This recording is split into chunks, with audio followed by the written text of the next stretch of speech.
Ida modani pisa modati Kada bonyo uyata modati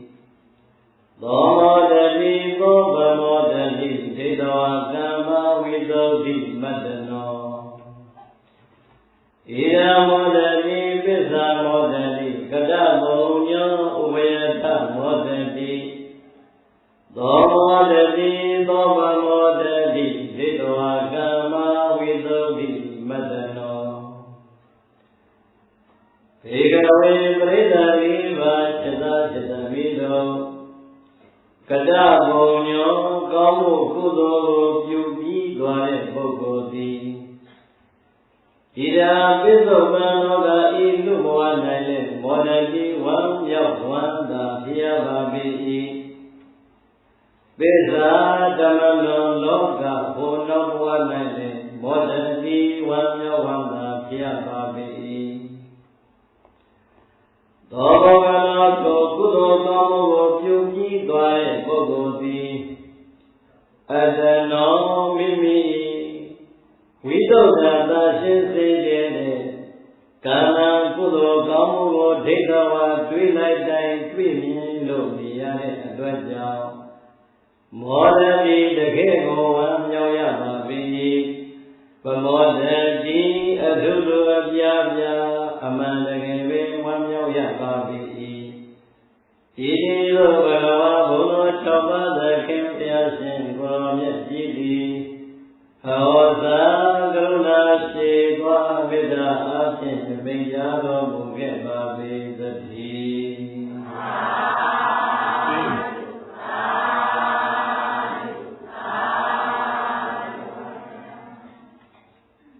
Ida Modati Visa Modati Kada Bonyo Ubeyata Modati Pali Deve Jotwalo Puni Bhai Byoni Dale Sitema Amagene Hala Divali Go Tabai Chin Shembeme Pali Deve Go Masheme Yamalu Dhyana Thoyin Bobale Number 8 Byore Zagalega Kata Ponyo Soji Kata Ponyo Le Lele Kudo Kampu Ko Pyuki Dware Bhoko Hello Bhoko Dana Kampu Ko Pyuki Dware Bhoko Pila Kampu Ko Sabdi Chintonji Dware Bhoko Bhavana Tiyahu Kampu Re Pwamya Dire Bhoko Hala Kudo Kamu Pyuki Dware Bhoko Hare Iga Modati Diboha Male Wamya Wanda Piyare Vedai Bhevaha Male Yajidare Lubwama Asashin Nebe Mimi Julale Kudo Kamu Ko Pyuki Dware Bhoko Di Ko Kamu Le Ko Twi Dido Wamya Wanda Piyare Piyare Piyare Piyare Piyare Piyare Piyare Piyare Piyare Piyare Illusion Yago, one milk people, Johnny, Joma. Hana? Jiggy illusion, the Johnny go, they won't block Muddy Fire. So me that. Block Fire. The Johnny go block over.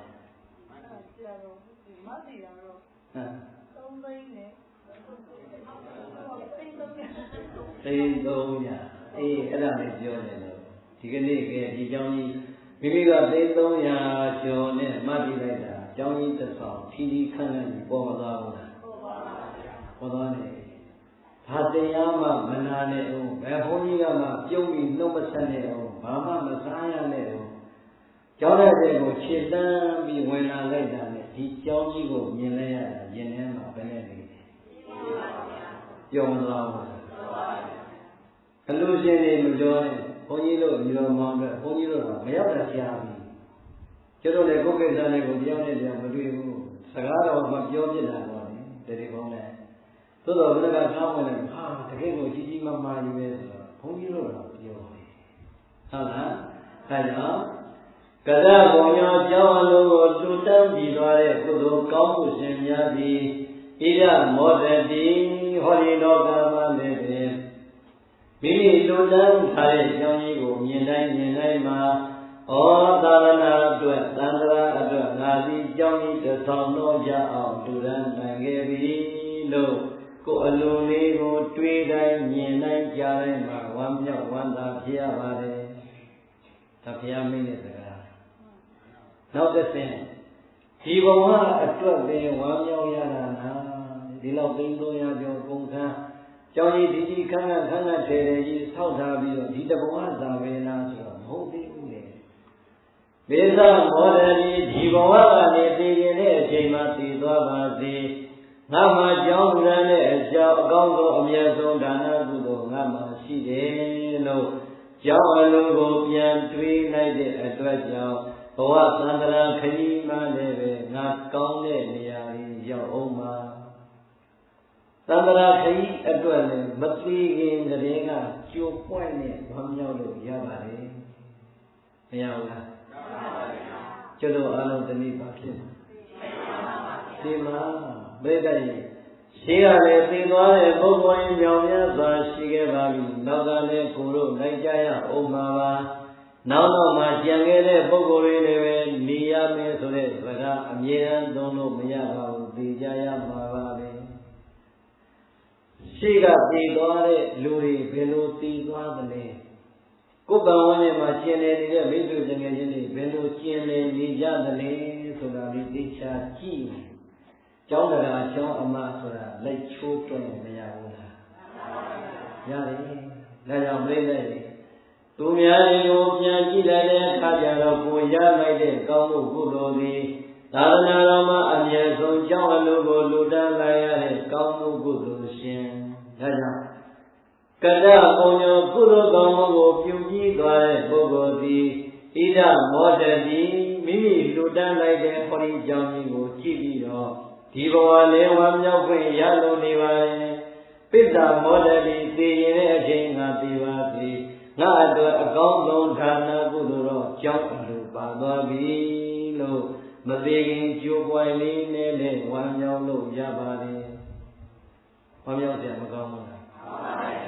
ဒီပရိသတ်ကြီးအားလုံးဓမ္မတွေပေါ့ဆွမ်းသင်္ကန်းကြောင်းသေးရသော်မြတ်သာသနာမှာသံဃာတော်မြတ်တွေမိပြီးယက်စီရမယ်ပစ္စည်း၄ပါးရှိတဲ့အထဲကဆွမ်းအလူတွေတော်တော်များများမလူဖြစ်ဘူးလားသင်္ကန်းအလူတွေကြောင်းအလူတွေသေးအလူတွေလူပြည့်ကြတယ်သို့တော်လည်းကိုယ်ရှိတဲ့အားလေးနဲ့ကိုယ်ပဲလှူခဲ့ရတာတခါတခါမှသံဃာတော်များများစွာကိုဆွမ်းအလူတွေတယောက်တည်းကတ်ချင်းလူချင်းတော်လဲကိုယ်မှာတရားအားရှိပေမဲ့ငွေပြေအားမပြေဆုံးတော့အများထဲမှာရောပေါင်းတဲ့ပီတိလေးတော့ရခဲ့ပါတယ်ဘုရားလားအကျိုးမနှဲပါဘူးတိုးတော်ပြတဲ့ပီတိအားတော့အားရရတာမလီဘူးသူတို့တွေလူနိုင်လိုက်တာတို့လည်းသူချင်းလိုက်တာဆိုတဲ့စိတ်တွေမဖြစ်ခဲ့ဘူးလားဖြစ်ခဲ့တယ်ဘုန်းကြီးတို့အခုအဲ့ဒီစိတ်နဲ့ပဲဒီနေ့ကုသိုလ်တော်ဝက်လောဘတော်ဝက်ဖြစ်လာဘာဖြစ်လို့လဲဒီတပည့်တနေ့ကမန္တလေးကိုစိတ်ရက်လေရင်စီးပြီးတော့ကဲစီးကြည့်မယ်မန္တလေးကိုသွားပြီးတော့တရားဟောအဲ့မှာဟောတရားနဲ့ကောင်းအောင်တက်တော့ထွက်လိုက်တော့မယ်လို့တရားတရားကဟာဆရာတော်ဘုရားဆရာတော်ဘုရားဒီတရားကြီးကတပည့်တော်ဘုရားနဲ့ရှင်မင်းအောင်ဆရာတော်ဘုရားနဲ့လိုက်လာတာဟာဆရာတော်ဘယ်မှာလဲဆရာတော်အခုနောက်ကကားနဲ့လိုက်လာတယ်တပည့်တော်ကလေရင်နဲ့လာတာဟောရမယ်ကျုပ်နဲ့ဆရာတော်နဲ့တော့ဘုံပြောဘုံတရားနဲ့ဘုရားကြီးတိုက်မှာတန်ဃာတွေကိုကထိန်တာခင်းတာဆရာတော်ဘုရားကိုလေ့လာလိုက်တော့ဆရာတော်ဘုရားဘုရားကြီးတိုက်နေဟုတ်တယ်ဆရာတော်ဘုရားဘုရားကြီးတိုက်ကိုနေခဲ့ဘူးလေဘုန်းကြီးတို့ကလည်းဘုရားကြီးတိုက်မှာကိုရင်လေးတွေရောက်ခဲ့တာအဲတော့ဘုန်းကြီးတို့သူကပညာရေးဝိပရိသပဲတော့10သိန်း15သိန်းလောက်ရှိပြီဖြစ်နေဒါဥပ္ပယအောင်လို့ဘုန်းကြီးအဲဘုရားကြီးတိုက်မှာအတူတူနေခဲ့တာအဲတော့လေဟာဘုရားကြီးတိုက်မှာကထိန်ဆိုတာကပရိသတ်သံဃာ1000လောက်ရှိတာဘယ်ခင်းနိုင်ဖို့လွယ်မလဲမန္တလေးမှာကျွတ်တော်ငယ်ငယ်ကဘုရားကြီးတိုက်ကကထိန်10နှစ်နေခဲ့တာသင်္ကန်းရဘူးလားဆိုပွဲသားတန်းကခင်းတဲ့ကထိန်ပဲသင်္ကန်းရတယ်ကျန်တဲ့နှစ်တွေပြောရင်ကြီးကြတစ်နှစ်ကဘယောင်းနဲ့2တန်ရတယ်တစ်နှစ်က9ချက်ရတယ်တစ်နှစ်ကကောင်းလေးတစ်ခင်းရတယ်အဲ့ဒါမျိုးတွေအများကြီးပဲ ဒီတန်ခါတစ်ထောင်ကတိတကမပေါ်လို့ဖြစ်တယ်လို့ခင်ရတာအများကြီးပဲအဲ့တော့လေစိတ်ထဲဆုံးပြလိုက်တယ်ဟာလို့နောက်လာတယ်ဘုန်းကြီးဒီလာတဲ့မန္တလေးကိုတရားပဲမနေ့ကစထွက်တော့တလားမန္တလေးရောက်တော့ဆရာတော်လေးကြီးလျှောက်တော့နောက်နေ့ကတိငါခင်းတယ်နောက်နေ့ကတိငါခင်းမယ်ဆိုတော့ပြိဿကျုပ်မှာဒကမာကြီးလို့ကတိဟိုကုမ္ပဏီပိုင်ရှင်ရှိတာကျုပ်မှာကုမ္ပဏီမရှိဘူးကျုပ်ကုမ္ပဏီကဘယ်မှာလဲသိလားဒီမှာဒီပဲလေးကျမ်းမာရေးကောင်းလို့ရှင်ဒါကြီးကကုမ္ပဏီပဲဟာကျုပ်ကုမ္ပဏီကဒါပဲရက်တော်ဘုရားကြီးကကျုပ်က branch ဖြူထားတာဟုတ်လားရက်တော်ဘုရားဒီတက်ကသုံးဖို့ကုမ္ပဏီကိုကျုပ်ကပါဇက်ထဲမှာအားကိုးပြီးဒါနဲ့ရှာဒီတော့အေးလို့လာမယ့်နေ့ကတင်ခင်းတယ်ကိုရင်သိမ့်တရားပေါ့ကွာတခါလဲသုံးပြထားတော့လေဒီနေ့ဟိုမှာတောเจ้าမှာကတင်နေပြီးတော့သင်္ကန်းနေဟဲ့တပည့်ဒီအဖြစ်သင်္ကန်းတွေကိုစနစ်တကျအရေးတွက်နဲ့သိရပါလာမယ့်နေ့တစ်နေ့ငါစုရင်ကတိသင်္ကန်း1000ရအောင်ငါကိုရီးယားစုထမ်းမှဖြစ်မှာဟာလို့ကဲပြိဿတွေကုသိုလ်တော့ရတယ်တဏှာလေးမပါဘူးလားသို့တော်ပြိဿတွေကျင်တတ်တယ်ဘလူပါသေးပေမဲ့ငါလာမယ့်နေ့ကတိ1000ခင်းမယ်ဆိုတဲ့စိတ်ကအခုတည်းကဝမ်းမြောက်တာဟုတ်လားအဲကြောင့်ပြောလို့တာကတ္တပုံမျိုးကုသိုလ်ကောင်းမှုကိုပြုပြီးသွားတဲ့ပုဂ္ဂိုလ်ဆိုရင်ဘယ်တော့မှဝမ်းမြောက်ပါနဲ့ဟုတ်တယ်မလားအာလောကဒုရဓမ္မပေါင်းတော်လေးဆွမ်းအလိုတွေမှာပေါင်းစုပြီးတော့ရတဲ့ကုသိုလ်တွေရှိခဲ့လိမ့်မယ်ဝမ်းမြောက်ခြင်းတော့ဖြစ်တယ်တဲ့ပရိသတ်အာရပါရတော့မဖြစ်နိုင်ဖြစ်ပါမလားမဖြစ်နိုင်ဘူးပရိသတ်ပြီးတော့ဆွမ်းအလိုမှာလည်းဒီတိုင်းပဲသင်္ကန်းအလိုမှာလည်းပရိသတ်တန်ခါးရီအများကြီးတန်းစီပြီးတော့လှူခြင်းနဲ့ကိုယ်မှာတရားအားဘလောက်ကောင်းတော့ပစ္စည်းအားမရှိရင်လှူလို့ရပါ့မလားမရတော့တန်ခါးရီအများကြီးကြီးအမလီတော့ကြီးညိုးလိုက်တာတို့မှတစုံနဲ့အများကြီးလှူခြင်းလိုက်တာဆိုတဲ့သဒ္ဓါစိတ်တွေအချင်းချင်းမဖြစ်ခဲ့ဘူးလားဒီတော့အလှူကြောင့်ဝမ်းမြောက်ရပေမဲ့အားရရဲ့လားမရဘူးဒီတိုင်းနဲ့ပြည်သားကြီးကျောင်းအလူကြီးမှလည်းမိမိကိုယ်တိုင်ချွေးနေသားလေးကိုတရား1000 1000တလေးချင်းလူရန်တဲ့အခါဟောဒီကြောင်းကြီးပြီးသွားတဲ့အခါကျတော့ကျောင်းတကားကျောင်းမအားလုံးဝမ်းမြောက်ကြပါပါပဲသို့သောကိုယ်ဝမ်းမြောက်မှုကိုတော့အားရလိမ့်မယ်မထင်ပါအားကြပါမလားအေးဒီကနေ့မတည်နိုင်တဲ့လူတွေကတော့ဘာပဲပြောပြောဟာတို့300မတည်လိုက်လို့အားလုံးစုပေါင်းတဲ့ကျောင်းကြီးပြီးသွားပြီဟေးဆိုရင်ကိုယ့်တက်တော့နည်းနည်းမပူဘူးလားဓမ္မကြီးတော်သေးတယ်ပူလားမပူလားပူပါလေအဲ့ဒီလိုနဲ့နောက်ထပ်ကုသိုလ်တွေမလိုချင်ဘူးလားလာခဲ့ကျုပ်တို့လည်း customer လည်းမပါတယ်ဟုတ်လားအဲ့တော့ပြိဿပြောချင်တာက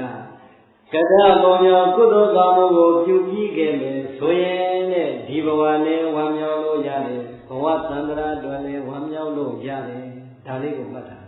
သို့တော့အဲ့ဒီနေရာမှာနောက်တစ်ချက်အရေးကြီးတာကိုပြောချင်တယ်ကတ္တပုံရောဥပယတမောတယ်ပြီးတော့မှသောမောတတိသောပမောတတိဒိဋ္ဌဝါကမ္မဝိတုဒ္ဓိမတနောဒီပါဠိလေးလုံးသိအရေးကြီးတယ်ဒိဋ္ဌဝါကမ္မဝိတုဒ္ဓိမတနောပါဠိလိုပြောရင်ဒိဋ္ဌဝါကမ္မဝိတုဒ္ဓံအတ္တနောဟောလာပြီသောဘဂလောအဲ့ဒီလိုဒီဘဝနဲ့ဘဝတန်ခါနှမျိုးလုံးအတွက်ဝမ်းမြောက်ခွင့်ရတဲ့ပုဂ္ဂိုလ်သည်အတ္တနောမိမိရဲ့ဝိတုဒ္ဓံသံရှင်းစင်ကြဲတဲ့ကမ္မကောင်းမှုကုသိုလ်ကံကိုဟောမိမိရဲ့ဖြူစင်သံရှင်းတဲ့ကောင်းမှုကုသိုလ်ကံကိုဒိဋ္ဌဝါတွေ့မြင်ရတဲ့အတွက်ကြောင့်ဝမ်းမြောက်ခွင့်ရတာ။ဘာကြောင့်ဝမ်းမြောက်ခွင့်ရတာလဲ။ကိုယ်ပြုလိုက်တဲ့ကုသိုလ်ကောင်းမှုရဲ့ကံဆွမ်းအားကောင်းမှုကံကိုဟာတန်တန်ရှင်းရှင်းစင်စင်ကြဲကြဲနဲ့သာသနာအတွက်ငါတို့ကြောင်းတူလိုက်ရပြီဆိုတဲ့ဖြူစင်တဲ့ကောင်းမှုကံတာမရရင်မတွေးတိုင်ရင်ဝမ်းမြောက်လို့ရပါမလားမရဘူးဒါကြောင့်အားလုံးဒီကနေ့ကျောင်းတကာကျောင်းမလေးကတိခင်းမဲ့ကတိတကာကတိမလေးအားလုံးပေါ်ပြောလို့တာကကုသိုလ်ကောင်းမှုပြုတိုင်းမှာဝမ်းမြောက်ခြင်းနဲ့ဆိုရင်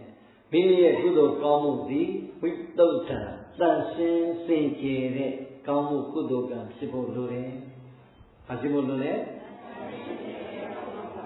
ပရိသတ်၏သာသနာရဲ့အပေါ်မှာတကယ်ကြီးညိုလေးစားတဲ့ကုသိုလ်စိတ်တွေဖြစ်ပါစေ။သန္တရာရဲ့အပေါ်မှာတကယ်ယုံကြည်မြတ်နိုးတဲ့ကုသိုလ်စိတ်တွေဖြစ်ပါစေတဲ့။ ကောင်းမှုတစ်ခုပြုပြီးသွားရင်အဲ့ဒီကောင်းမှုပေါ်မှာတကယ်ဝမ်းမြောက်ခြင်းရတယ်ဆိုရင်တော့ဒိဋ္ဌဝကမ္မဝိသုဒ္ဓိမတ္တနောမိမိပြုလိုက်တဲ့သွမ်းသင်္ကန်းကြောင့်ဒီပစ္စည်းလေးပါအလိုရဲ့အပေါ်မှာဖြူစင်သန့်ရှင်းတဲ့အပွက်လေးကိုတွေးတိုင်းမှာမြင်အောင်တွေးတိုင်းမှာပေါ်အောင်ရဖို့လိုပါတယ်မလိုဘူးလားကျောင်းကြီးလည်းပြီးသွားပြီတဲ့ပြိဿတွေသို့တော့ကျောင်းကြီးပြီးသွားတဲ့အချိန်ကျောင်းတော်ကကျောင်းအမနဲ့ဘုန်းကြီးနဲ့ရံဖြစ်ရတဲ့နေရာတွေအများကြီးပဲတကယ်တော့ဘုန်းကြီးတို့ကသာသနာထဲမှာနေတာကျန်တဲ့လူမပြောတဲ့မေသိမရင်လွင်ဖြစ်တယ်အများကြီးပဲအာတက်တဲ့သရာကောင်းတဲ့အချိန်တုန်းကလူအောင်မှလည်းဆောက်ခဲ့တဲ့ကျောင်းတော်ကကျောင်းအမအားကြလို့သရာပြက်တဲ့အချိန်ရောက်ရင်ဘုန်းကြီးကိုဟိုပြောဒီပြောနေပဲကျောင်းမလာတော့တူတူတန်းတန်းနဲ့ကျန်ခဲ့တာလည်းအများကြီးကျောင်းဆိုတာကပြိဿတွေမိမိရဲ့လူတန်းလိုက်တဲ့အကြောင်းကြီးကိုပေါ်လာလို့မြင်ရတဲ့အချိန်မှာကိုယ်ကံကမဖြူစင်ရင်ဝမ်းမြောက်ပါလားအဲ့ဒါပဲဒီကနေ့ကျောင်းကြီးကတော့ပြီးသွားပြီအလုံးဝမ်းမြောက်ကြလိမ့်မယ်သို့တော့တရားနာမယ်ဘယ်လိုသိတာလဲဝမ်းမြောက်ခြင်းဒီသဗ္ဗတိပရိသေပြီးပြီတတ္တဗမင်ချင်းလို့ဆိုပြီးဘုန်းကြီးနဲ့ကြောင်းဒီတိုင်းမထားနေနဲ့ဟုတ်လားထားခဲ့လို့ရပါမလားဟောဒီကျောင်းကြီးကတော့မြေကြီးတွေကနေဗိမာန်ကြီးလို့တခွားပါနဲ့ပေါက်လာလိုက်တာခန္ဓာညာပါပဲအေးကျောင်းကြီးပေါ်မှာလည်းသာတော်ရှင်မြတ်ကြီးတရင်သုံးဖို့လူတန်းတာပဲကောင်းကောင်းမွန်မွန်ပါပဲဆရာနဲ့တကာနဲ့ဆရာညီညွတ်သွားနေရင်တော့သာသနာကြီးကထိတဲ့ဝမ်းမြောက်ဆရာတွေတွေ့နေမယ်အေးဆရာနဲ့တကာနဲ့ဆရာအခြေအနေမကောင်းလို့꿰ကြပြီဆိုရင်တော့ဝမ်းမြောက်ခြင်းတွေဖြစ်နိုင်မဖြစ်နိုင်အဲ့ဒီခါကျတော့မြန်မာစကားပုံရှိတယ်ရွှေပြောင်းဝါဟောင်းမဖြစ်စေနဲ့ဟုတ်လားအဲကြောင့်အခုပြီးသွားတဲ့ကျောင်းကြီးဆောင်းလိုက်တဲ့ကောင်းမှုကုသိုလ်ကံကိုလည်းတွေးပြီးတော့ဟိုငါတို့မကြီးလူချင်းတွေနဲ့ပေါင်းပြီးတော့သွားနိုင်တဲ့ကုသိုလ်တွေစုလိုက်တာကျောင်းကြီးတစ်ဆောင်ဖြစ်သွားပြီဆိုတာနဲ့ကြည်တိုင်းတွေးတိုင်းမြင်တိုင်းဝမ်းမြောက်နိုင်ကြပါစေအဲ့ဒီဝမ်းမြောက်ခြင်းတွေဆန်းလိုက်တဲ့အခါကျတော့ဒီကျောင်းပေါ်မှာမြတ်စွာဘုရားရဲ့သာသနာတော်ရှင်မြတ်ကြီးသွားသင်္ကန်းကျောင်းဒီပစ္စည်းတွေပါကိုပြည့်ပြည့်စုံစုံနဲ့ပရိယတ္တိသာသနာကိုထမ်းရွက်ပြောမူနေကြတယ်ပฏิပတ်တိသာသနာကိုကျင့်သုံးတော်မူနေကြတယ်လို့စိတ်ထဲမှာအာယုံပြုပြီးတော့ဆရာနဲ့တကာညီညွတ်စွာပရိယတ္တိသာသနာပฏิပတ်တိသာသနာဆက်လက်လို့ထမ်းရွက်ကြမယ်ဆိုရင်တော့ဝမ်းမြောက်ခြင်းတွေဆုံးနိုင်မဆုံးနိုင်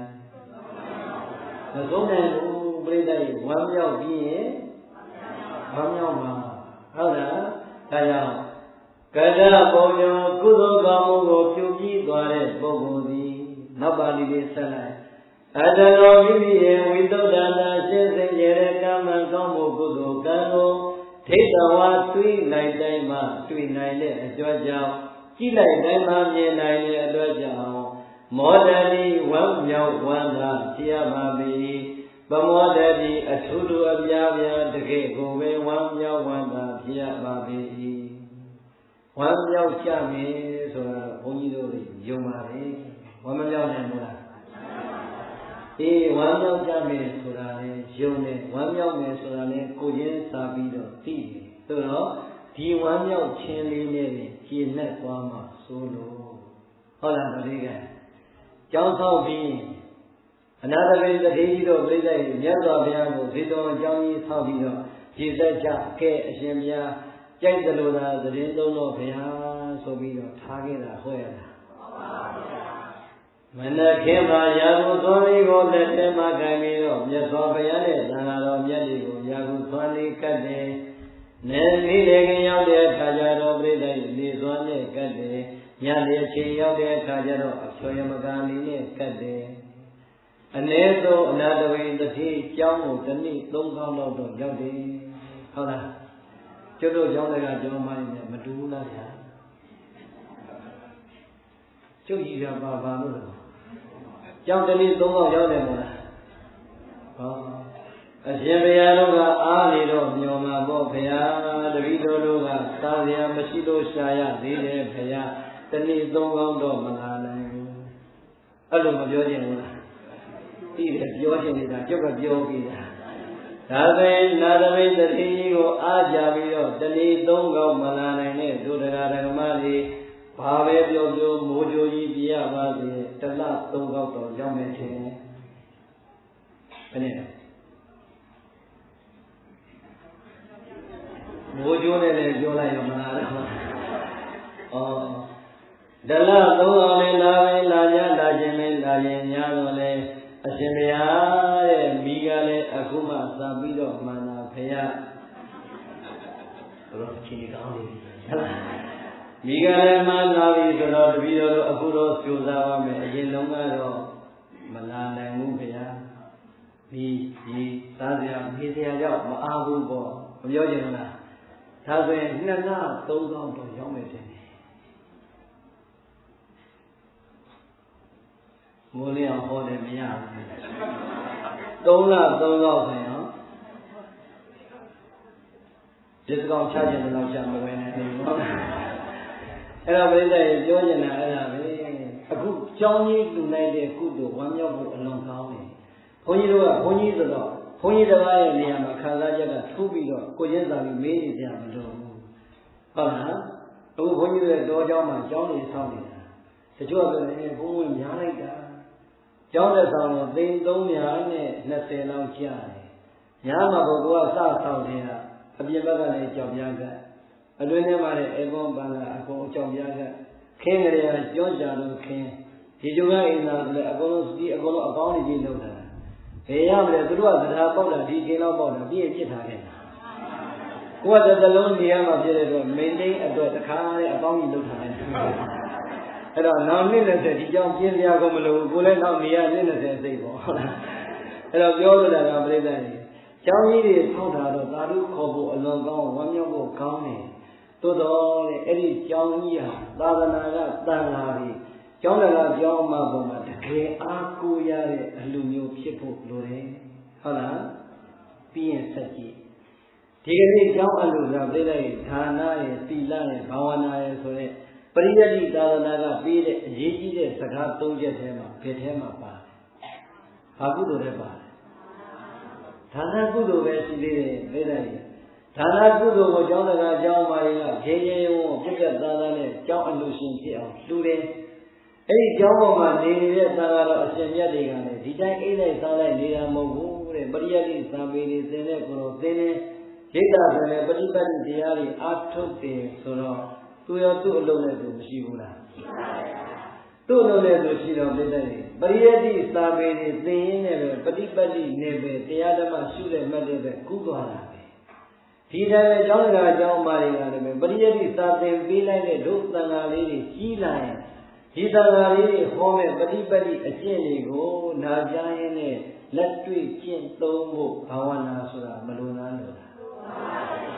လိုတယ်ဟုတ်လားဒါနာကောင်းမှုလေးကိုတွေ့ရခါမှာဝမ်းမြောက်ဝမ်းသာဖြစ်ခွင့်ရသလိုဒိဋ္ဌိရေဝမ်းမြောက်ခြင်းတွေဆက်ဖို့ရအတွက်ကိုယ်သီလလေးကိုပြန်စစ်ကြည့်လိုက်တဲ့အခါသီလကိုရောဝမ်းမြောက်နိုင်ပြီလားဘေးဘုံမကောင်းဘူးလားကဲအကျင့်သီလလေးချူစင်နေဒါနာအားကလည်းကောင်းတယ်ဆိုရင်အင်အားနှစ်ခုရမှာပါဘူးလားအင်အားနှစ်ခုပြည့်စုံရင်ဝမ်းမြောက်ခြင်းရတိုးလာမလားလျော့သွားမလားဆက်နေမလားပြတ်သွားမလားဆက်နေမယ်ဒါဆိုရင်ဒါနာကောင်းမှုတွေပြုရမှလည်းသီလကောင်းမှုတွေတစ်ဆင့်မြင်ပြီးတော့ကျင့်သုံးဖို့ဆိုရင်အဲ့ဒီသီလကုသိုလ်တွေကိုကျင့်သုံးဖို့ရအတွက်တို့ရှိမှသံဃာတဲ့ပြိဿကြီးမရှိလို့ဖြစ်ပါမလားဒါဆိုရင်ဒီသံဃာတွေသီလကုသိုလ်တွေဘာဝနာကုသိုလ်တွေချပြနိုင်မှုပေးနိုင်မှုပို့နိုင်မှုဆိုရင်သာသနာမှာချမ်းချမ်းသာသာနဲ့ဆက်လက်နေထိုင်ခွင့်ရဖို့မလိုဘူးလားဆွမ်းအလိုမပြည့်စုံတဲ့ကြောင်းအကောင်ကြီးပေါ်မှာနေရတဲ့အခါကျွတ်တို့ကိုပြောခိုင်းရခဲ့ဘူးပါလေတဲ့မင်းတို့ကတထေသာငဆင်းရဲလို့အခေါ်ခံရဘူးပါလေဘုန်းကြီးတို့ကဘာရေးမှာကြောင်းတက်တာတက္ကသိုလ်ဘေးဘုရားသင်ဆိုတာအဲ့တက္ကသိုလ်ကပွဲရတာတက္ကသိုလ်ကပွဲရတော့ပြတဲ့ကဘာကြီးကကျောင်းကြီးတွေကသုံးတက်အဆောင်ကြီးတွေအကြီးကြီးတွေမြင်မှုတယ်မလားတော်တော်ဆိုပြိဿရေကျောင်းကြီးရဲ့ဝင်သွားဖို့တော့ဘုန်းကြီးအချင်းချင်းတော့ရွှတ်လို့ရှက်နေ ကိုတော်တက္ကသိုလ်မတက်ခင်ရှိုးရှိုးရှက်ရှက်ပဲတက္ကသိုလ်ကျောင်းသားဖြစ်မှအဆင်ပြေတာအဲ့တော့ပြိတ္တာရင်တက္ကသိုလ်ငယ်ချင်းတွေကလာတဲ့အခါကျတော့ကဲငယ်ချင်းဆုံးရင်တော့ဆုံးဖုံးပေးအောင်ဆုံးသွားစားတဲ့အခါကျတော့အာယုံလုံးဖုံးပေးတော့ပြိတ္တာဒီတန်ခါ450ခက်ခဲတယ်တော့ပြောတာပေါ့လေတော်တော်ကောင်းတဲ့မြန်မာပြည်ရဲ့အထက်တန်းစားမဟာပဲပြုတ်ကတစ်ခွက်ဟုတ်လား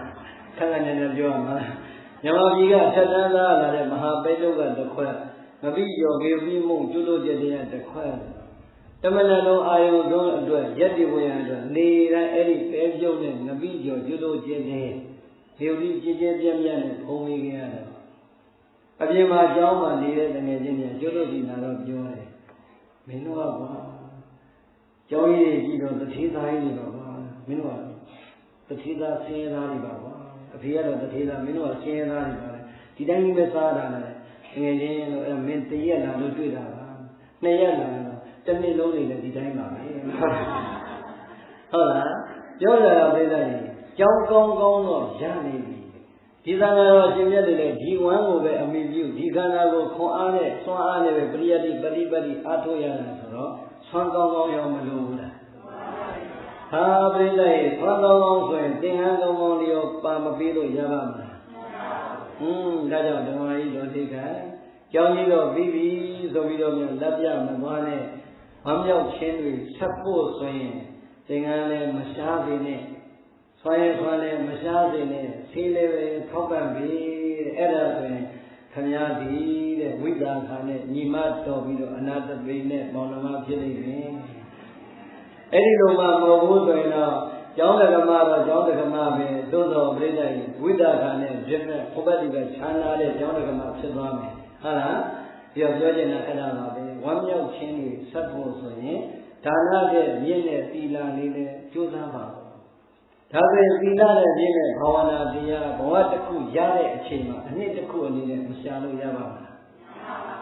ကဲဘာဝနာတရားကြတော့သံဃာမပြဘဲနဲ့ရပါမလားပြောတာပါတချို့အမလီဘုန်းကြီးတွေဒီအာမတုံနဲ့လူတွေစီမှာသွားပြီးတရားမှတ်နေယူနေရပါတယ်မရဘူးလားရပါတယ်ဘုန်းကြီးတို့ကဒါတွေကပြောမကောင်းပါဘူးပြောလည်းမပြောချင်ပါဘူးနိုင်လို့ဖြစ်သွားတယ်ပြိဿတွေဘုန်းကြီးအချင်းချင်းတော့မနှဲကိုကြည်ညိုအောင်တွင်းနေရတယ်လူနဲ့လူအချင်းချင်းကြည်ညိုဖို့တရားဆိုပတ်ဖို့လွယ်ပါမလားလွယ်အောင်တော့ခိုင်မှမလားအေးဒါကြောင့်ပြိဿတွေဟောဒီရောက်ပေါ်မှာတရေသုံးတော်မူကြတဲ့သံဃာလေးတွေကိုရင်လေးကားဆဆရာတော်တိုင်အောင်ပရိယတိခေတ္တမှာလည်းအောင်ပန်းနေဆွမ်းနိုင်အောင်ဆွမ်းလင်ကကြောင့်စီပစ္စည်းလေးပါးနဲ့ထောက်ပံ့ပေးဖို့လိုပါတယ်ပฏิပတ်တိနေပင်မှာလည်းဝိပဿနာတရားတွေကိုယ်တိုင်အားထုတ်ပြီးတဲ့အချိန်ရလာတဲ့ပရိယတိပฏิပတ်တိအတိပြန်ပြန်နေအတိဉာဏ်ပညာတွေပေါင်းပြီးတော့မိမိတို့အပေါ်မှာဝိပဿနာတရားတွေဟောပြတာကိုလည်းကြားနိုင်ဖို့လိုပါတယ်မလိုဘူးလားကိုမြတ်ကြောင်းတစ်ကြောင်းရှိရင်တကယ်ယူတတ်ရင်ကုသိုလ်တွေကြီးပဲဟုတ်လားဒီကြောင်းကဒီကိုယ်လေးတွေပဲတစ်ပြေးတစ်ပြေးဥစဉ်ဖြစ်ပညာတော်လေးတွေဖြစ်အဲ့ဒီကနေမှပฏิပတ်တိဟာတရားတွေအာထုတ်တရားတွေဟောနေဒီလိုပဲလာတာပဲကဲဘုန်းကြီးတို့ကပြိတ္တတွေမိုးဘွားကြားလာဟောရတာမဟုတ်ဘူးပြိတ္တတွေဘုရားပြောတယ်ဘုန်းကြီးတို့တွေမဟာမန္တလေးမြို့ဘုရားတိုက်မှာဘုဥပ္ပယောသားနဲ့အတူတူနေခဲ့ကြတာအတူနေခဲ့ကြတော့အဲ့ဒီအချိန်တော့ဘုန်းကြီးတို့တွေအလက်တန်းပဲရှိနေတယ်ပထမလက်တန်းပဲရှိနေတယ်ပထမလက်တန်းပထမခြေတန်းလေးမှာနေလာခဲ့တာအခုပြိတ္တတွေမန္တလေးမြို့ကိုကိုစားပြုပြီးတော့စကားပြောရင်ဆရာတော်ကြီးတွေကအစဆရာတော်ကြီးတွေဆိုကျွတ်တို့အချင်းချင်းပြောတယ်ဟာဒီကောင်လေးကတို့ဘုရားကြီးတိုက်ထွက်ကွာမပြောဘူးလားကဲပြိတ္တတွေအဲ့ဘုရားကြီးတိုက်ထွက်ဆိုတဲ့ဒီကောင်လေးတွေကိုရင်လေးကနေအခုမေတ္တိမဝေဆရာတော်ဖြစ်မလာဘူးလားအဲ့ဒီကောင်လေးဆိုတဲ့ကိုတော်လေးဒီအဲ့ဒီအချိန်တော့တရားခံမှုသလားတရားဟောမှုသလားဒီကနေ့ဟောလို့ကိုနားကြီးနေဟုတ်တယ်မလားပြည့်တယ်ပြောတာပရိယတိနေပေကနေပဲပฏิပတ်တိနေပေကုသွားတာပဲရှိတယ်အကုန်လုံးကမွေးကြတယ်တော့တရားပြတတ်တာဘယ်ပုဂ္ဂိုလ်မှမပါဘူးဟောဒီကျောင်းပေါ်မှာနေတဲ့သတင်းသုံးတဲ့ကိုတော်တွေပဲစာရည်သင်စာရည်တက်လို့တရားတွေမှတ်လို့ပြီးတဲ့အခါတရားဓမ္မတွေကိုဒီလိုရှုဒီလိုမှတ်တဲ့ကဒီညာစသည်ဖြင့်ခွဲခြားဟောပြလိုက်တဲ့အခါကျတော့ကိုကျောင်းကသံဃာပဲကိုမွေးထားရင်ပြိဿရင် ဒီစီမကိုရင်ရက်အားရတယ်မအားရတယ်စောင့်တယ်လို့သလားအခုကြတော့ပြိဿကြီးကို့မှာမွေးတာလည်းမရှိတော့သူများဘုန်းကြီးဒီမျက်နှာမငယ်ဘူးလားငယ်လားမငယ်လားတချို့ကပြောနေဘုန်းကြီးတွေကလည်းပေးဖို့များတယ်ရောတရားဟောတဲ့တစ်ခါပေးဖို့များဟောသူတို့ကလည်းပေးများတယ်ဒါကျွတ်တို့ပြောတာကျွတ်တို့ကလည်းခင်ဗျားတို့လည်းစိတ်တော်မျိုးတော်တော်များတယ်ဘုန်းပါပြောတယ်နိုင်တာဟုတ်လားဘိနဲ့စဉ်းစားကြည့်သူတို့ကလိုချင်တာပဲသိတာဘုန်းကြီးတို့ကအခုတရားဝဲပေးနိုင်တာ၄လကျောင်းမှာစောင့်လာတင်တာ၈လ၈လတော့လာတင်တာဘယ်လိုလုပ်ဒီလိုတွေအကုန်ပေးမလဲအဲ့တော့ပေးလိုက်တာကအကုန်ပြီကုန်လိုက်တဲ့အခါမှာဘယ်တော့ကုန်လဲမတ်လမှာ1ရက်ပဲကျန်တယ်ဧပြီမှာ2ရက်ပဲကျန်တယ်ဧပြီလဒီကုန်သွားပြီကုန်သွားတဲ့အခါကျတော့လာတဲ့အခါတော့ပြောတယ်ဟုတ်ဘုန်းကြီးတို့တရားဝင်ရရက်ဒီကုန်သွားလို့ပါသို့တော်ပြိလိုက်ဘယ်လောက်အထိမေတ္တာထားပြီးလဲအကယ်၍များလို့ပြက်တဲ့လူရှိရင်ပြီးလို့ရအောင်ရှောင်းသွားလေးရေးထားခဲ့လို့အဲ့မှာဆက်သွယ်မဲ့ဖုန်းနံပါတ်ရေးထားခဲ့ခင်ဗျားတို့လူချင်းလေးရေးထားခဲ့လို့ချင်းကျုပ်ကပြက်တဲ့လူချင်းအဲ့ဒီရှောင်းသွားလေးပြန်ကြည့်ပြီးတော့ဩဒီလူကဒီရက်တင်ထားဒီရက်ပြက်သွားတယ်သူခေါ်ပေးမယ်ဆိုအဲ့ဒီလိုပေးပါလေဆိုတော့အဲ့ဒါမပြောနိုင်မှလည်းဒီစီမကိုရင်ကကြီးကျယ်သွားပြီးနေသူတရားပွဲတော်ရှော့မှတယ်မှပေးတာဩပြောရင်တော့ကျမ်းဂန်ပြောတာဟုတ်လားပြောရတာငါပဲပြောကို့မှာအပိုင်မွေးတာတဲ့သားမရှိတော့သူများသားပြီးမှဒုမတောက်ရအောင်လားအဲ့တော့ဒီကမာကြီးတို့ရင်လည်းမေဇိမကိုကြီးဘိုးကိုတော်ဒီကိုတော်တွေစဉ်းစားမယ်အခုတည်းကမွေးထားမရဘူးလားမွေးထားဟုတ်လားငါတို့ကျောင်းမှာတည်းသုံးသွားတဲ့ကိုရင်လေးတွေတစ်ချိန်တစ်ချိန်နဲ့ဥစဉ်ခြင်းပရိယတိတွေတော်သွားလိမ့်မယ်ပရိယတိတွေပြည့်ဆိုရင်ပฏิပတ်တိတရားတွေကြိုးစားအားထုတ်လိမ့်မယ်သူတို့ကိုယ်တိုင်ကြည့်ထားတဲ့ပရိယတိပฏิပတ်တိအကျင့်အသေးတွေနဲ့ငါတို့ကိုပြန်ပြီးတော့တရားဟောရင်ဘေကိုယ်တော်မှမျိုးစရာမလို့တဲ့ဟောဒီကြောင့်သုံးတဲ့ပေါ်မှာတော့ထက်ဖို့တကားတော်ငါတို့နေတိုင်းနာလို့ရမယ်မရဘူးလားဒါကြောင့်ဝမ်းမြောက်ခြင်းတွေဆက်ပါစေဆိုတာအခုကြောင်းလူရလို့ဝမ်းမြောက်တဲ့အလူတဲ့နေဟောဒီကြောင်းပေါ်မှာကိုယ်တိုင်ထောက်ပံ့လိုက်လို့ပစ္စည်းလေးပါအလူခံခွင့်ရဒီပစ္စည်းလေးပါကိုအလူခံခွင့်ရလာတဲ့တန်ခါတစ်ပါးများဓမ္မစရိယတိပိတကထောက်တာဆိုတဲ့ဘွဲ့တပွဲများရရင်ဒကမာကြီးဝမ်းမြောက်ခြင်းကဒီချက်လက်မထောင်လို့ရတယ်ဟုတ်လားအဲ့ဒီကနေနောက်တစ်ဆင့်အောင်မလီဓမ္မဂတိကလည်းမှလေမစ္စည်းမဘုန်းကြီးတို့တော်တော်ချောမျိုးများရရင်ဒကမာကြီးဒီတဲ့ဝမ်းမြောက်မှာစကားတော့အဲ့ဒါမပေါအောင်နှုတ်ကထင်ပြီးထွက်သွားအဲ့တော့ပြောချင်တာကလည်းဒီတဲ့ဝမ်းမြောက်တဲ့ဝမ်းမြောက်မှုတွေဆက်ချင်ရင်ပฏิပတ်တိသံဃာအထီရောညှော်မှန်းထားဖို့မလိုဘူးလားလိုပါဘူးဒါကြောင့်မိမိရဲ့ကောင်းမှုကံလေးကိုတွေးလိုက်တိုင်းမှာအဲ့ဒီကံလေးကိုမြင်လိုက်တိုင်းမှာဝမ်းမြောက်ခွင့်ရတဲ့အတွက်ကြောင့်အဲ့ဒီပုဂ္ဂိုလ်ဒီဘဝလည်းဝမ်းမြောက်ခွင့်ရသလိုဘဝတံ္ဍရာမှာလည်းဝမ်းမြောက်ခွင့်ရပါတယ်ဒီအခုလည်းပဲကြောင်းကြီးကိုလူတာလိုက်လို့ဝမ်းမြောက်ခွင့်ရလိုက်သလိုဟောဒီကြောင်းပေါ်မှာတရေဆုံးတော်မူကြတဲ့သံဃာတော်ရှင်မြတ်တွေသွမ်းတဲ့ကြောင့်ဒီပစ္စည်း၄ပါးနဲ့ပြည့်စုံအောင်ထောက်ပံ့ပေးလိုက်တဲ့အတွက်ကြောင့်ပရိယတိနေပင်မှာအောင်မှန်းတွေရရင်ဒီတက်ပို့ပြီးတော့ဝမ်းမြောက်ရပါလိမ့်မယ်ပฏิပတ်တိနေပင်မှာအဖြစ်မြင်တဲ့တရားတွေခေါ်တတ်ပြတတ်ရင်ဆရာရောတကားပါဒီဘဝလောင်ဘဝပို့ပြီးတော့ဝမ်းမြောက်ခြင်းတွေဆက်ပါလိမ့်မယ်မဆက်နိုင်ဘူးလားဘယ်အရာဘလောက်ကောင်းကောင်းဘယ်ကုမ္ပဏီဘလောက်ချမ်းသာဘယ်ဘုန်းကြီးဘလောက်တော်ဘယ်ကျောင်းဘလောက်ကောင်းအရာအလုံးကြီးသင်္ခါရဖြစ်တဲ့အတွက်တနေ့ပါဖြစ်မယ်လူဆိုရင်ဒီပါပဲအဆောက်အဦဆိုရင်ပြတ်ပါပဲပြိတ္တိတရားရှာတယ်ဆိုတာသိခြင်းပြက်ခြင်းတွေကပဲမသိခြင်းမပြက်ခြင်းတရားကိုရှာရမှာဟုတ်တယ်မလားသိမဲ့ဒီယုတ်တရားနာတရားတွေကပဲမသိတဲ့တရားကိုရှာရမှာဟုတ်တယ်မလားအဲ့ဒီမသိတဲ့တရားဆိုတာလေဘာနဲ့ရှောင်လဲဆိုရင်ယုတ်တရားနာတရားကိုဝိပဿနာမှတ်တဲ့ဝိပဿနာတရားနဲ့ပဲရှာရမှာဟုတ်လားအဲကြောင့်ဒေါ်ဤခိုင်ဒေါ်သက်ခိုင်ဖြစ်ပါလေသိမလို့သေးတော့သိမမှတ်မိဘူးဟုတ်လားဟမ်ဒေါ်မေသက်ခိုင်ကျုပ်ခေါ်တာတခုမှမတည်ဘူးနောက်တက်အောင်လုပ်တာဟုတ်လားဟမ်နောက်ကျရင်တက်အောင်လုပ်ရင်သောစီမှတ်မိအောင်လုပ်တာဟုတ်လားသောပြောတယ်တော့ဘုန်းကြီးမှတ်မိကြပါလို့ဟမ်ကောင်းကောင်းလေးချွေပြီးကောင်းကောင်းလေးလူတာအဲ့ဘုန်းကြီးမိတ်ကိုမမေးတော့ဟမ်ဟိုမှာတခါကြီးတယောက်ကြီးသူကတရားတွေပါကြီးသိမနာဘူး ဒါမဲ့လို့သူ့အလှဆိုတော့သူကနာတယ်ခါတဲ့နာဘုန်းကြီးကလည်းဟောနေတာဒါနအကြောင်းလေးဟောလည်းပြီးရောဒါကြီးကတိုင်းပြီးကြည့်နေဘုန်းကြီးကစိတ်ဝင်စားတရားဝင်လည်းပြီးရောပိဋကကငြိမ်သွားတဲ့ချိန်ဒါကြီးဘုန်းကြီးဟောတာနားလည်လား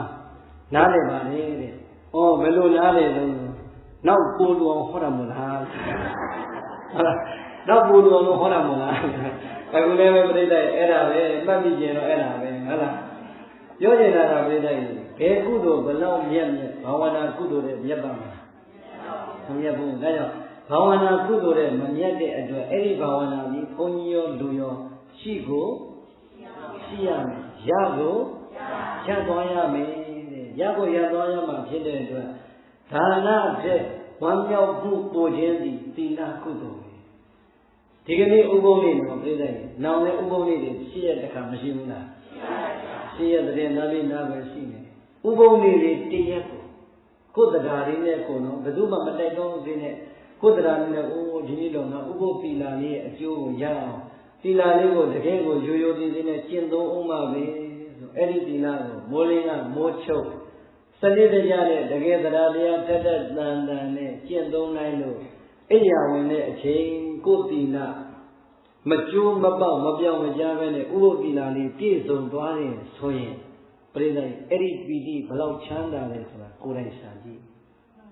ဘာနဲ့မှမတူဘူးအဲ့ကြရင်ကျောင်းကြီးတစ်ဆောင်ဆောက်လူရတဲ့ဝမ်းမြောက်ခြင်းတဲ့ကိုယ်ကိုယ်တိုင်ရုပ်တရားနဲ့နှုတ်စကားကိုစောင့်ထိန်နိုင်ခဲ့တဲ့တရားတာအတွက်ဝမ်းမြောက်ခြင်းကဘလောက်တန်ဖိုးကြီးတယ်ဘလောက်ရတာရှိတယ်ဆိုတာတွေ့ပါလိမ့်မယ်ဟုတ်လားအေးဒီကျပြောရရင်ဘာဝနာတရားအရာလုံးသောသောဘုန်းကြီးတို့ပြောသလိုလှူတဲ့ဘုန်းကြီးလည်းလှူတဲ့အလှူရှင်လည်းပဲသင်္ခါရအလှူခံတဲ့ဘုန်းကြီးလည်းသင်္ခါရလှူလိုက်တဲ့ကျောင်းလည်းသင်္ခါရအဲ့ဒီသင်္ခါရသဘောကပြတ်မှာပဲလူသွင်းသေးမှာပဲလို့သိပြီမဲ့အမှန်တည်းပြောကြည့်ကျွတ်လို့ဒီတိတိကြီးနဲ့မပင်မဘူးလားကိုမသေးဘူးနော်သူများသေလို့ငိုခဲ့ရတဲ့အချိန်တွေမများဘူးလားကဲသူများသေလို့ငိုလို့ကြားနေတဲ့ကိုမျက်ရည်တွေငိုနေတဲ့ကိုယ်ဟာရောပြိတ္တရေနေလို့ရမှာလားတိတိကြီးနဲ့ဘာဖြစ်နေလဲတိတိကြီးနဲ့ကိုအာကြီးဖြစ်နေတာဟုတ်တယ်မလားဒါကြောင့်ပရိသေသူများသိတဲ့အချိန်မှာကိုယ်တို့ကြာခဲ့တဲ့မျက်ရည်တွေသူများပျော်တဲ့အချိန်မှာကိုယ်လည်းလိုက်ပျော်ခဲ့တဲ့အပျော်တွေသူများကိုပြိုင်ဆိုင်ပြီးတော့ကိုယ်ရှာခဲ့တဲ့အနိုင်ယူခဲ့တဲ့လောကစီးပွားတွေဘလောက်ပဲကြီးပါစေဘလောက်ပဲကောင်းပါစေဒီနေ့အကုန်လုံးထားကြရမှာပါတကယ်တမ်းကျတော့သူများသိတဲ့အချိန်ကိုယ်အငိုမျက်ရည်မကျနိုင်ဘူးကိုယ်ကိုယ်တိုင်ယောဂဝေဒနာနှိစ္စခံရလို့သိမဲ့ဘေးနဲ့တွေ့မဲ့အချိန်ကိုယ်ကိုယ်တိုင်ရဲရဲငုံငုံရင်ဆိုင်ရဲဖို့ဆိုရင်တော့အကောင်းဆုံးဒီဝိပဿနာပဲဟုတ်ပြီလားဒါကြောင့်ဒါနာအားကြောင့်ဒီတကောင်ဆောင်ရတဲ့ပျော်တဲ့ကုသိုလ်ဒီသီလကုသိုလ်ပါပဲအဲ့ဒီတရတ္တသီလသောက်ပြီးကျင့်သုံးခြင်းကြောင့်ပျော်လိုက်တဲ့အပျော်ကုသိုလ်တဲ့မြတ်တဲ့အမြတ်ဒီဘာဝနာတရားလေးကိုတခဏလေးပွားလိုက်တဲ့ကုသိုလ်ကပို့ပြီးတော့ဝမ်းမြောက်ရပါတယ်။ဘာကပို့သွားလဲ။ဘာဝနာတရားဒါကြောင့်ဝမ်းမြောက်ခြင်းတွေဆက်ပါစေဆိုတာသာသနာနဲ့ကြည့်ရင်လည်းကျောင်းအလူရဲ့နောက်မှာဆွမ်းအလူတွေပါပြီးတော့ဝမ်းမြောက်ခြင်းတွေဆက်ပါစေ။သင်္ကန်းအလူတွေဆက်လှူရင်းနဲ့ဝမ်းမြောက်ခြင်းတွေဆက်ပါစေ။ဆေးအလူတွေလှူရင်းနဲ့ဝမ်းမြောက်ခြင်းတွေဆက်ပါစေ။မိမိတကိုယ်ရည်တရားရတဲ့ကြည့်မယ်ဆိုလို့ချင်းကျောင်းအလူဌာနကောင်းမှုကြောင့်ဝမ်းမြောက်ဝမ်းသာဖြစ်ရတဲ့စိတ်ထက်တရက်တာဓမ္မမွေ2ရက်3ရက်တစ်ပတ်ကိုကျင့်သီလဖြူစင်ခြင်းကြောင့်ဝမ်းမြောက်မှုတွေရတာနေဆက်ပါပြီတဲ့အကောင်းဆုံးဖြစ်တဲ့ဘာဝနာတရားပွားပြီးခဏလေးပျော်ရတဲ့ရက်လာတွေကြာကြီးပျော်ရတဲ့ဝမ်းမြောက်ခြင်းတွေဆက်ပါစေမလိုအပ်ဘူးလားဘုရားမကြီးထောမီသက်ခိုင်နော်တက်သွားပြီနည်းနည်းတော့အချိန်ကြီးကောင်းကြပြီဆိုရင်ဟုတ်လားကဲပရိသတ်အမှန်တမ်းပြောဓမ္မကြီးထောမီသက်ခိုင်တရားဘယ်နှခါအထုတ်ပြီးပြီလဲအထုတ်ပါပြီဘယ်နှခါလောက်အထုတ်ပြီးပြီလဲအဲ့ဒီရားလေးပြင်နေပြီးတော့သတ်ပါတယ်ဗျာဟုတ်ပြီဟုတ်ကဲ့နတ်ကြလက္ခဏာတော့ဘာလို့လဲအဲ့လိုပြင်းသတ်ပါတယ်ဟုတ်ပြီမှတ်ရမယ်ဟုတ်လားဓမ္မကြီးကိုဘုန်းကြီးပြောတာလေအခု ကျောင်းဆောင်ချင်းကြောင့်ပြောတဲ့အပြောတဲ့လေစောစောပြောတဲ့တရားတာလုံတဲ့ဥပုသ်သီလလေးကိုစမ်းကြည့်အောင်မလေးဝိပဿနာတရားကိုလည်းစိတ်ကြည်လက်ပြောက်မဟုတ်ဘဲနဲ့တကယ်ကိုဟိုငါဘုရားကိုလည်းပူဇော်ရရောက်တယ်ငါယုတ်တရားနံတရားမှာပဲအနိစ္စတွေ့အောင်တခြားမှာရှားကြလို့သလားကျွေးရင်မှရင်လည်းပြိတ္တရဲ့ကိုယ်ယုတ်တရားနံတရားမှာဟောယုတ်တရားရဲ့မမြဲခြင်းအနိစ္စဒီမှာလည်းမတွေ့ဘူးလားအဝိဓိမစင်စားနဲ့အခုစောစောထိုင်တဲ့အရာသာနဲ့အခုအရာသာတူသလားဘယ်လိုနေလဲထုံကျင်လာပါလေကဲထုံကျင်လာပါတယ်ဆိုတဲ့ဝေဒနာကိုကိုယ်ကသိလိုက်တာနဲ့အဲ့ဒီဝေဒနာကအခုဘုန်းကြီးရှိဆိုတော့ထသွားလို့ရတာထသွားလို့မရတော့ခါတယ်ပူပူမတိုးလာဘူးလားတူမှမသိဘူးလားမှတ်လို့သိတာလားပိုဆိုးလာလို့သိတာဒီတကားတော့မလေးနဲ့ပိုဆိုးလာလို့သိတာဘာပဲပြောပြောဆိုးကျင်တဲ့လောက်ဆိုးပါစေပြည့်တယ်အဲ့ဒီဝေဒနာလေးရဲ့အနိစ္စဆိုတဲ့သဘောကိုဝေဒနာရှိတဲ့နေရာလေးကိုစိတ်ကိုပို့ဝေဒနာလေးကိုပူနေတယ်ဆိုရင်ပူမှဆောင်းပြီးပူတယ်တတိလေးနဲ့ကတ်ထပို့ပြီးတော့ပူလာရင်လည်းပို့ပြီးတော့ပူလာတဲ့သဘောကိုကိုယ်ကသိတာတီဗီရှိမှထိုင်ပြီးတော့မင်းသမီးလေးတယောက်ကြီးပြုံးရင်လည်းပြုံးတာကိုမမြင်ဘူးလားငိုပြီးဆိုတော့လေစောင့်ပြီးမကြည့်ရင်သိပါမလားဒီတိုင်းပဲပြိဿရေဝေဒနာလေးကိုစောင့်ကြည့်လိုက်လို့ဝေဒနာလေးကပူသွားပြီးဟာပူတယ်သိရင်စောင့်မှရတယ်ပိုပူလာပြီသိမလားဟုတ်လား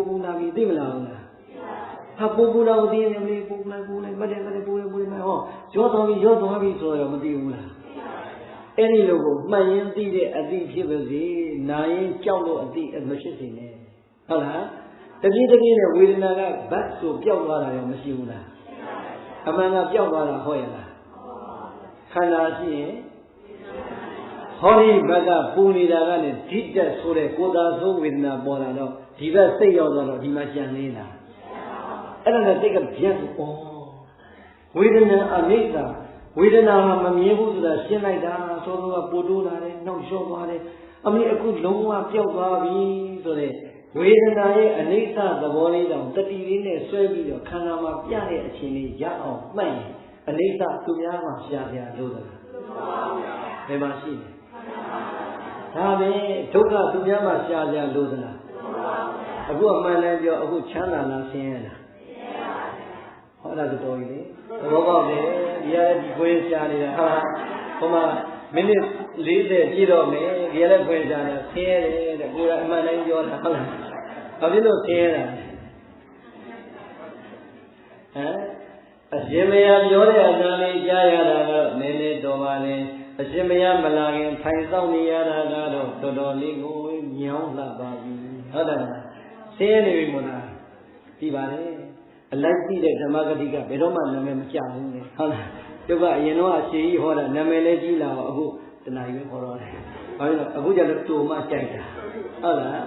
အဲ့တော့ပြောချင်တာကတော့ဘယ်လိုလဲအဲ့ဒါပဲဝေဒနာရဲ့မမြဲဘူးဆိုတဲ့အနိစ္စသဘောသူများမှမရှာနဲ့ဝေဒနာရဲ့ဆင်းရဲတဲ့ဆိုဒုက္ခသဘောကိုယ်ခန္ဓာကိုယ်မှာစက္ကန့်တိုင်းပြမနေဘူးလားကဲအဲ့ဒီပြနေတဲ့ခန္ဓာကိုပြိဿရဲ့အစာလေးကဟာလီဘုန်းကြီးကတော့ဟောနေတာငါခါကြီးကြိုက်လိုက်တာအိမ်ရောက်ရင်ပြောမှလားမပြောဘူးလားတို့ကနာနေတာဘုန်းကြီးကြောက်လို့ငါဖိနေတာပြောမှလားမပြောဘူးလားကဲအမှန်တမ်းပြောကြည့်ငါဒုလို့ပြောတာသူများဒုလို့ပြောတာငါခါလို့ပြောတာသူများခါလို့ပြောတာကဲအဲ့ဒါလေးကိုတူတူလေးပြောကြည့်ငါဒုလေးမကိုက်ပါနဲ့ဒီဘုန်းကြီးဟောနိုင်10မိနစ်ပေါ်တော်လို့မှာပါပြောကြည့်သူရလားကဲအဲ့ဒီမှာအနတ္တရှင်းလားမရှင်းလားအဝေးကြီးမစင်စားနဲ့ဒုတလုံးလေးနဲ့အကုန်လုံးသွင်းလို့ရတယ်ဟုတ်လားဒါကြောင့်ဝေဒနာရဲ့သဘောတရားကိုသာတကယ်သတိလေးဆွဲဆွဲပြည့်နဲ့ဘာဝနာတရားသွင်းလိုက်ကြမယ်ဆိုရင်ဟောဒီဝေဒနာရဲ့အနိစ္စဆိုတာလေယုတ်တရားမှာကိုယ်တိုင်နဲ့တွေ့လို့ရတာပါပဲဒုက္ခဆင်းရဲတယ်ဆိုတာလေအကြာကြီးမဆောင်ရပါဘူးဟောဒီတရားဝဲမှာတွေ့နေပါပြီအနတ္တတဲ့ကိုမပိုင်ဘူးဆိုတာလေအဲ့ဒီမှာထင်ထင်ရှားရှားပါပဲသူဖြစ်တာကိုကိုခံစားလို့သိရတာပဲရှိပါတယ်ကိုဖြစ်ချင်တာဘာမှမဖြစ်ပါဖြစ်သလားကဲအဲ့ဒီဘာဝနာချမ်းသာလေးကိုရများရလိုက်ရင်တလောကလုံးမှာရှိသမျှငါလိုချင်တာငါဥစ္စာလို့စွဲနေတဲ့ငါတွေကြွလားမကြွလားချောသွားပြီဟိုကပါသွားပြီဒါကြောင့်အနိစ္စရဲ့အချက်ဒုက္ခရဲ့အချက်အနတ္တရဲ့အချက် ကိုယုတ်တရားနံတရားမှာကိုယ်တိုင်မြင်တဲ့နေပြီအရာအလုံးပေါ်မှာနေထက်ခြေတက်သွားပြီတဲ့သိခြင်းနဲ့ယောဂနဲ့သိထက်သွားပြီတဲ့ပြိဿကြီးသိတတ်တဲ့တနေ့ရောက်ရင်အရာအလုံးဘာမှမဟုတ်ဘူးဆိုတာတွေ့လိမ့်မယ်အရာအလုံးကိုဘာမှမဟုတ်ပါလားလို့သိတဲ့နေ့လောက်ချမ်းသာတဲ့ပျော်စရာကောင်းတဲ့နေ့ရှိပါမလားမရှိဘူးဒါကြောင့်ဒီမှာဒေါ်မေသက်ခိုင်နှခါမှပြီးပြီနော်ဟုတ်လားဒေါ်မေသက်ခိုင်နဲ့ဒါနကောင်းမှုကြောင်းအလူကြီးကြောင့်ဝမ်းမြောက်ရတယ်လို့သီလကောင်းမှုကိုချင်းတရားကြောင့်ဝမ်းမြောက်မှုတွေနဲ့ဆက်ပါစေတဲ့ရုပ်တရားနာတရားရဲ့မမြဲဆင်းရဲသဘောတရားတွေဉာဏ်နဲ့သက်ဝင်လို့ငါရထားတဲ့ရုပ်တရားတဏှာလောက်တော့မမြဲတဲ့သဘောပါလားဆင်းရဲတဲ့သဘောပါလားတို့မပိုင်တဲ့သဘောပါလားလို့သိလို့အရာအလုံးပေါ်မှာနေတတ်ဖြေတတ်သိတတ်ပြီဆိုရင်အဲ့ဒီဝမ်းမြောက်ခြင်းကြတော့ဘဝတန်ត្រာအထိသိကြတော့ဆက်ပါလေမဆက်နိုင်ဘူးလား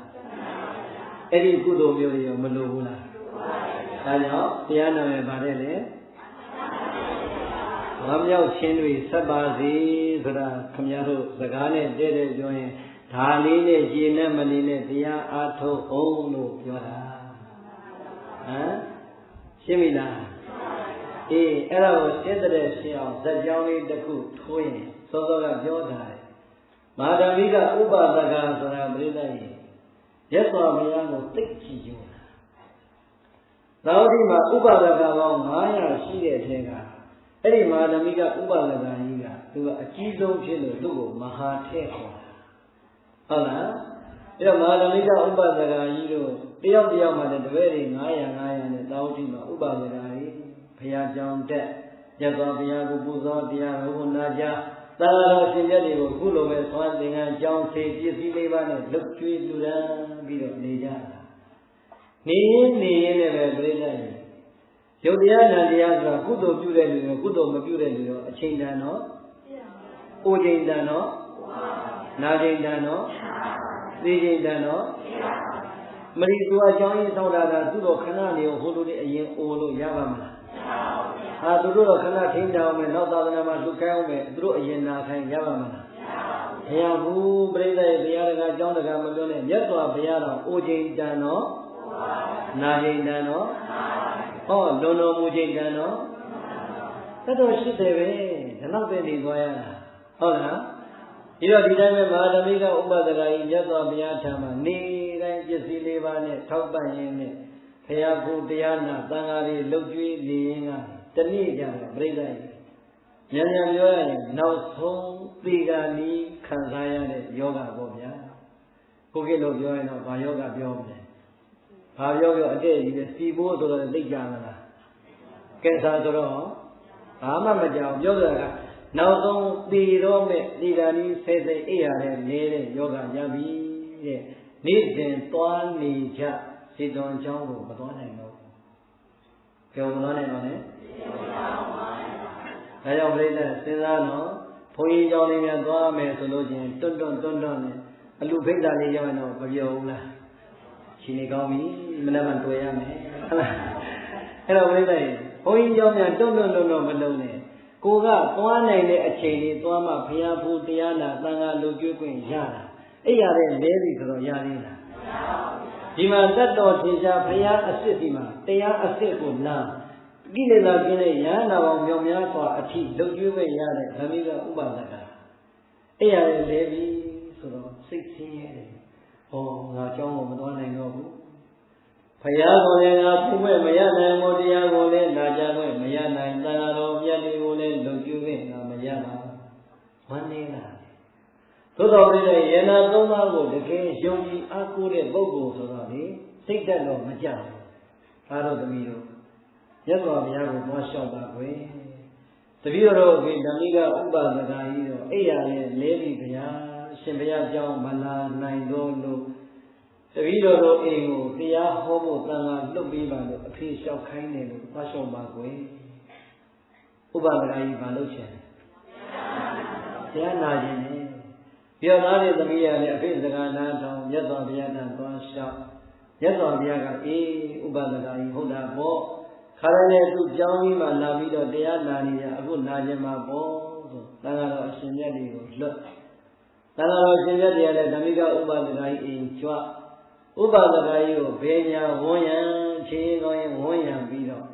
သံဃာတော်အရှင်မြတ်တွေဘာရွတ်ပေးလဲဆိုရင်မဟာတတိပဋ္ဌာနာသုတ်တံကိုရွတ်ပေးတာဘာသုတ်တံမဟာတတိပဋ္ဌာနာသုတ်တံဆိုတာပြိဿရေတတိဆွဲဆွဲမြဲမြဲနဲ့ယုတ်တရားနံတရားကိုစက္ကနိုင်မှတ်လို့ရတဲ့သုတ်တံဒါပဲနည်းနည်းပြောရရင်တတိကိုဆွဲပြီးတော့ဟောတတိလေးနဲ့ပဲယုတ်တရားဝေဒနာစိတ်သဘာဝဓမ္မပေါ်လာတဲ့အာယုန်၄ချက်ထဲမှာအကုန်လုံးကိုဝင်အောင်တတိနဲ့ကတ်မှတ်တဲ့သုတ်တံဒီဥပဒကကြီးနာရင်တဲ့ဥပဒကကြီးနာရင်တော့သံဃာတော်အရှင်မြတ်ကြီးလည်းရွတ်ပြီးသံဃာတော်အရှင်မြတ်ကြီးရွတ်တယ်ဧကံသမယဘဂဝါကုသိုလ်တု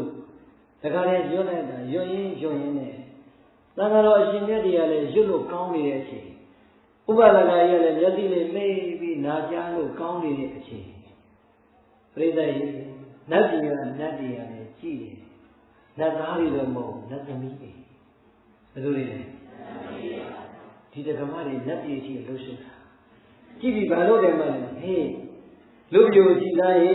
နတ်ပြည်တက်လာမဲ့နတ်သားလောင်းဘယ်သူများရှိလဲရှာကြလန်းပြိဿရေ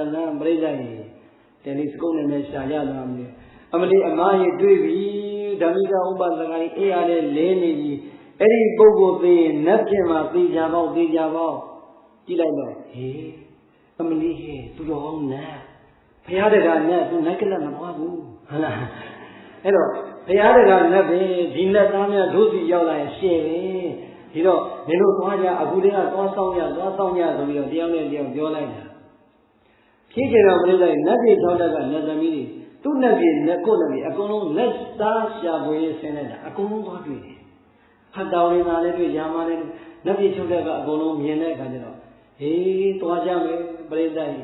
လေးကငယ်တော့စောင့်ကြမလို့ဟုတ်လား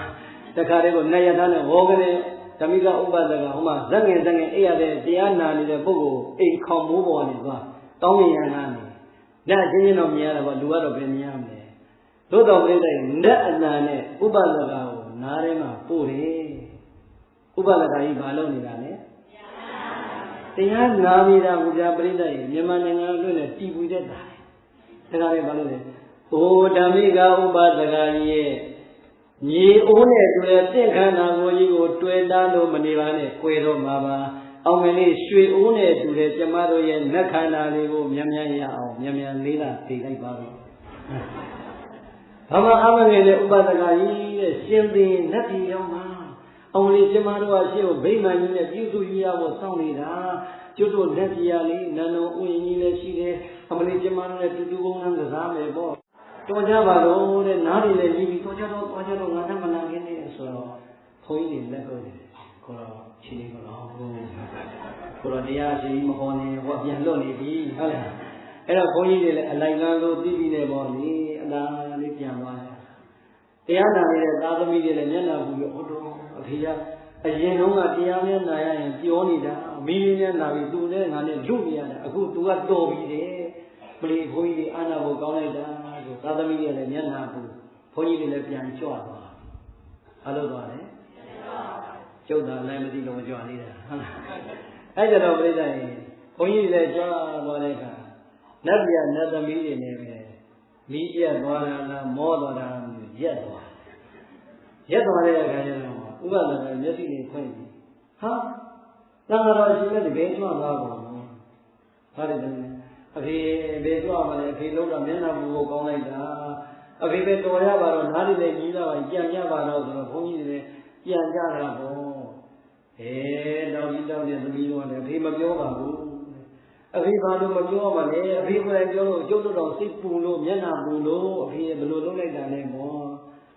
သမီးတို့ရဲ့သမီးတို့မှားတာအဖေလည်းမှားတယ်ဘာလဲဆိုရင်ငါကဘုန်းကြီးတွေကိုပြောတာမဟုတ်ဘူးနားလေးပဲရှုပ်ချက်ခတ်သွားတာပဲလက်ပြေချောင်းတက်ကနတ်သမီးတွေသူ့နတ်ပြေလိုက်ပါငါနတ်ပြေလိုက်ပါနဲ့ငါ့ကိုလူနာခေါ်နေလို့စိတ်တူတူနဲ့နတ်သမီးတွေကိုအဖေငေါ့တာဆိုတော့ကဲပရိသတ်သားတွေသမီးတွေမြင်ရပါမလားမမြင်ရတော့သားသမီးတွေကပြောင်းလေးတယောက်လက်ပုတ်ပြီးတော့သွားပြီ အဖေတော့ပြေပြန်ငါနီးမှခေါင်းသွားပြီဟလားအဖေတော့ခေါင်းသွားပြီပေါ့အဲ့ကြမှာအဖေရင်ထဲမှာအမှန်တိုင်းရှိတာလေးပြောသမှာအဖေအခုကြောင်ချောင်ချားတွေများဖြစ်နေတာလားဩငါသားသမီးတွေကအဖေကိုအဲ့ဒီလိုထင်တာလားကဲလာခဲ့ဟောဒီမှာမင်းတို့သဘေပန်းလေးတကုံးယူခဲ့စမ်းသဘေပန်းကုန်းလေးတကုံးယူဟောဒီမှာထွက်အေရှိမှထွက်မင်းတို့အဖေကိုဘယ်နဲ့ပြေသွားစေခြင်းလဲပြောကဲပြည့်တဲ့ခင်ဗျားတို့ဘယ်နဲ့ပြေသွားခြင်းလဲဟမ်ဘယ်နဲ့ပြေသွားခြင်းလဲကိုယ့်ကတော့ဘာရင်းနေမရှိဘူးကိုယ့်ကတော့သိချပေါ်နေတာဟုတ်လားအဲ့တော့သာသမီကအဖေရဲ့ဒုတိယနတ်ပြည်ပဲကောင်းပါလေကဲရောဟောဒီမှာသမီးတို့ကိုသားတို့ကိုအဖေပြောမယ်ဒုတိယနတ်ပြည်ကလာတဲ့နတ်ရထားမှာဟောဒီပန်ကုန်လေးချိတ်ပါစေဆိုပြီးတော့ဆူတောင်းပြီးတော့ပြည့်အဖေအဲ့ဒီနတ်ရထားနဲ့လိုက်တော့မယ်ဆိုပြီးတော့ဒါတွေသမီးတွေအိမ်ရှိမှသွားသဘေပန်ကုန်လေးကိုပြစ်လိုက်တာမရိနိုင်ဒုတိယနတ်ပြည်ကနတ်ရထားကိုမမြင်ရပေမဲ့ပန်ကုန်လေးကတွဲလောင်းနဲ့ကောင်းကင်မှာဖြစ်နေတဲ့အခါသားတွေသမီးတွေအိုက်ကြမှာအောစွာနဲ့ဩတို့အဖေတကယ်ပြောတာပဲလို့ပြန်ပြီးတော့လဲလာရောအဲ့ဒီအချိန်မှာပဲအဖေကပြိဿရင်တတ်တာမိုက်မှန်ချေရောသွားပြီပြိဿရင်ဘယ်ပါသွားလဲဒုတိယနတ်ပြည်ပါသွားပြီဆိုဒုတိယနဲ့ရှင်သေးလားသိသေးလားအေးသိသွားပြီကဲပြိဿရင်ဟုတ်လားမဟုတ်လားအဲ့ဒါပဲတကယ်ဝမ်းမြောက်သွားဖို့ကောင်းတာကပြိဿရင်ဘာဝနာကုသိုလ်ကိုတခါလေရုပ်တရားနံတရားကိုရှုမှတ်ရင်းနဲ့ဝိပဿနာဉာဏ်မဉ္ဇဉ်ဘုံဉာဏ်နဲ့ရရင်ဝမ်းမြောက်မှုကပို့ပြီးတော့မဆက်ဘူးလားအခုဒုတိယနတ်ပြည်တော့ရောက်မယ်ဟိုမှာစောင့်နေတဲ့နတ်သမီးတွေပြောအောင်မှာဟုတ်ရဲ့လားပြောအောင်မှာတဲ့ဘာပဲပြောပြောလူချမ်းသာလက်ချမ်းသာမြမချမ်းသာဆိုတဲ့ချမ်းသာထဲမှာတော့ချမ်းသာတစ်ခုတော့ရမသွားဘူးလားရသွားတယ်ဒါကြောင့်အလုံးတော်ဒုဓမ္မပြေတော်မျိုးတော်ဘဝမှာသာသနာနဲ့ကြုံလုံးဒါနကိုဆက်သီလကိုဆက်ဘာဝနာကိုဆက်ရင်ဒီမဉ္ဇဉ်ဘုံဉာဏ်မရအောင်တော့ဘယ်တော့မှအောက်ကျတဲ့ဘဝမရောက်ဘူးတဲ့လူချမ်းသာလက်ချမ်းသာမြမချမ်းသာမှာပြန်တော့မရနိုင်ဘူးလားဝမ်းမြောက်မှုတွေကဒီဘဝကရတဲ့ကုသိုလ်တွေနဲ့ဝမ်းမြောက်ရလို့ဘဝတန်ត្រာအတွက်ရောကြိုပွိုက်အနေနဲ့ဆက်မသွားဘူးလားဆက်သွားတယ်ဒါကြောင့်အလုံးသံဃိကဥပဒနာကြီးရဲ့ထုံးကိုနှလုံးမူပြီးတော့ဒီဘဝနဲ့ရသော်ဘုရားရဲ့သာသနာနဲ့တွေ့ကြကျောင်းတရားကျောင်းအမများနဲ့အတူအလုံးကျောင်းကြီးဆောက်ထားကြသလိုကျောင်းအပေါ်မှာပြည့်စုံကြသလိုသွမ်းသင်္ကန်းပစ္စည်း၄ပါးထိတ်တိုင်အောင်မလဲဟင်းကြပါစေနဲ့ဒါနာကောင်းမှုတွေမှာကျောင်းအလူကြောင့်ဝမ်းမြောက်ကြသလိုသွမ်းအလူကြောင့်လည်းဝမ်းမြောက်ခြင်းတွေဆက်ပါစေသင်္ကန်းအလူကြောင့်လည်းဝမ်းမြောက်ခြင်းတွေဆက်ပါစေဆေးအလူကြောင့်လည်းဝမ်းမြောက်ခြင်းတွေဆက်ပါစေဟုတ်ပြီလားအေးဒီတဲ့ခုနကပြောလို့ပါစနေပြောရရင်တော့ဒါနကောင်းမှုပြုရတဲ့ဝမ်းမြောက်ခြင်းအရာကိုရလိုက်သလိုကိုချင်းသီလကြောင့်လည်းဝမ်းမြောက်ခြင်းတွေဆက်အောင်ကြိုးစားပါအမြင့်ဆုံးလူသားဘဝမှာအမြင့်ဆုံးဘာဝနာတရားမှာဝိပဿနာဉာဏ်တွေတွေ့ရင်းနဲ့ဘဝတန်ត្រာအထိလည်းဝမ်းမြောက်ခြင်းတွေဆက်နိုင်ကြပါစေ